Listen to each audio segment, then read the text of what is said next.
The first one that's on there is increasing the general reserve fund and the capital reserve fund we have in South Carolina. Now, what do I mean by that? Think of that as sort of a savings account or a rainy day account or a contingency against unforeseen consequences.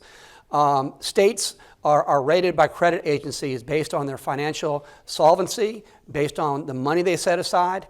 And we had been advised by the rating agencies that South Carolina was in jeopardy of losing its AAA credit rating if we didn't increase the amount of reserves that we set aside in general reserves and the reserves we set aside for capital reserves. We had in place a requirement that 5% of the general fund budget be placed aside in a rainy day account.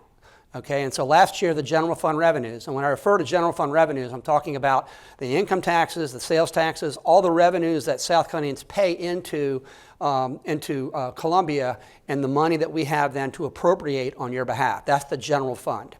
There was a requirement that we have 5% of that general fund balance that we take off the top every year and put aside into a rainy day account. Legislation that I was assigned in the Senate in my Finance Committee subcommittee increased that from 5 to 7%. So if we had $12.5 billion in the general fund this year, that would have been about $600 million we had to set aside. We upped that to be 7% of that $12.5 billion. And again, that was so that we can maintain our AAA credit rating so that if we do go into the bond market and borrow money for public projects, we can borrow at the most advantageous rates.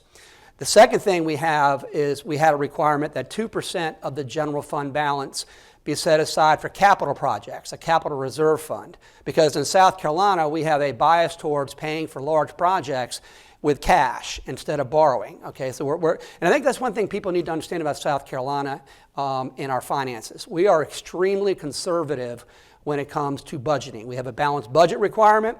We don't incur debt unless we absolutely have to. We increased our general reserve fund requirements of 5 to 7%, and we increased our capital reserve requirements from 2 to 3%. So that's the first bill I selected because that went through my committee. I was in charge of getting that passed. But it also emphasizes something that people don't understand about South Carolina, that we're very, very fiscally conservative.